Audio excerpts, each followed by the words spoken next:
Lucci, Ben, and Lior. Today, we're talking about resources and value and what teams or organizations in a company get in return for the value that they're creating for a company. And so in my area of work, I've seen teams that are performing super well, but other teams not so much.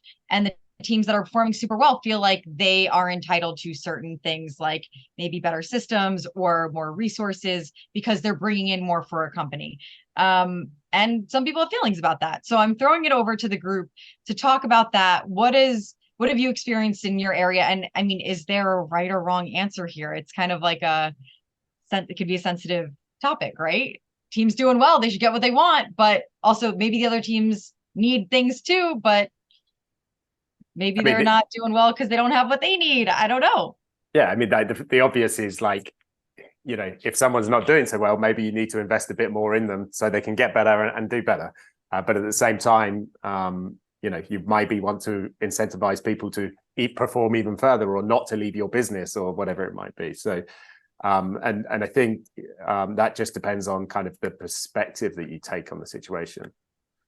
And is it possible that maybe there's not a clear, bigger goal that these teams are connected to that will allow them to think more system, like in terms of the system and the ecosystem, and not only on their own team? Would that be? Yeah, that's the key element, right? So you'd want to take a 4-quadrant perspective and see where there is something missing with regards to the teams, the teams that are doing well versus the teams not, and then take a systemic perspective and say, what kind of goals are the teams that are doing well hitting? Are they hitting personal individual goals that may or may not have an impact on the broader enterprise? And from the same token, the teams who maybe aren't performing as well, have they contributed value, even though the value might not have been in their incentive system might be outdated, where it looks like they're not doing much, but in fact, there's all these knock-on benefits that are taking place that nobody's aware of because they're not being measured.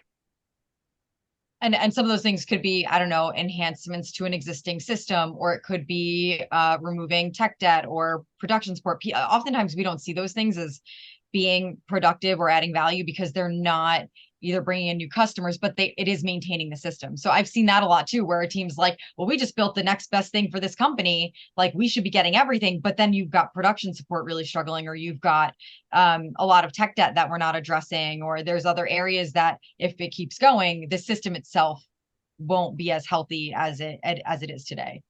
I think a lot about this stuff in terms of like our bodies. Like if you have an infection and you have a fever, your body is saying, all right, we got to slow the system down while we take care of this thing over here so that we could continue being healthy. And I think companies, if they thought like that, if we thought of it in terms of more of like an ecosystem, Lucci, to your point, as like a more of a system that relies on each other. I mean, this one team wouldn't exist without the company. So, you want the company to do well, because if the company's not doing well, that team wouldn't exist anyway. But that's really hard to tell a team that worked really hard all year and it's really hard to say like, yeah, no, we know you guys are great. Keep up, but like, we're not going to give you anything extra this year. And but I think do. your human body thing is fantastic though, because it's like saying, yeah, no, I know I've got weak arms, but I've got strong legs. So I'm just going to go to the gym and just work my legs and forget the arms. Right. And from our consciousness, like a human body, our mind's consciousness of our human body, that sounds ridiculous because we are optimizing the whole body and not optimizing the legs. But if you ask my legs, what should we do? Should we give the arms a go, or should we just carry on doing legs? They'd probably say legs.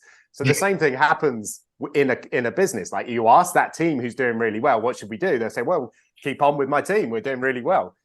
How do we get the legs to see the arms point of view? Like, how do we make sure that everyone of every holon of the organization, how do we make sure they've all got the same perspective, which is, and Lucci said this a couple of times, like we're there to optimize the whole, not just one element of that.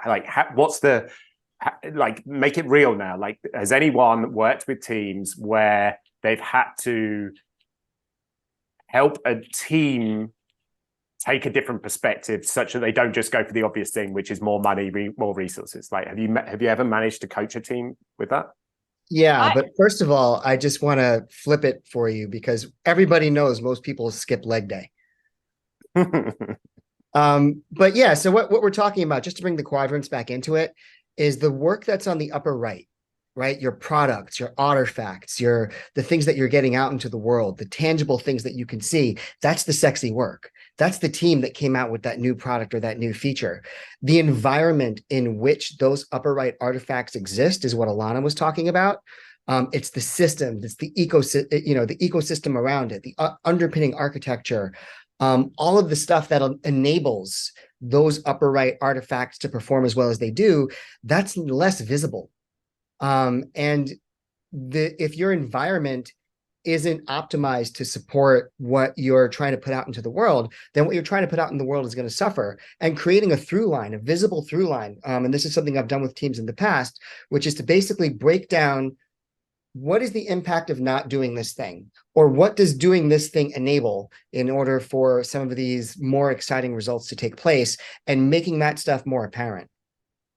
I think that's like is showing people the future of what is possible. So, and it doesn't even have to be in terms of teams that want the thing. It could be even on just one team that you need to sub-optimize something to optimize something for the future, whether it's you're spending capacity on training someone so that, or training the whole team on a system so that there's no bottlenecks in the future with a subject matter expert. You're leveling up the entire team so that you don't have to rely on just one person, or maybe it's that the team takes a whole week long break to learn something that could be revolutionary for the company, but you're still losing that week of productivity. And it's really hard to get people to buy into taking a step back from the work.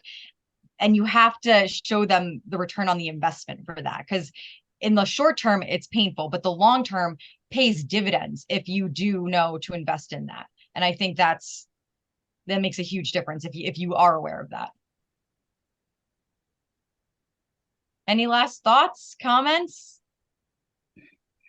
No, this was an awesome topic. Lucci, Lee, or Ben, thank you so much. I love talking about this stuff. I think it also, again, I've talking to you leaders, you got to look at the ROI on where you're putting your time, because if you're just looking at what you're producing tomorrow, you're going to lose out on what you could be producing in 10 days or in 10 years. So if you want to stick around, you gotta invest in some places that might feel uncomfortable. All right, well, that's all we have for today. I am so curious to hear from you out there. Let us know in the comments below what your thoughts are. Leaders, I'm looking at you. Challenge us here. I'd really love to hear from you. Also, please feel free to subscribe. We have more videos on our channel, and we will see you next time.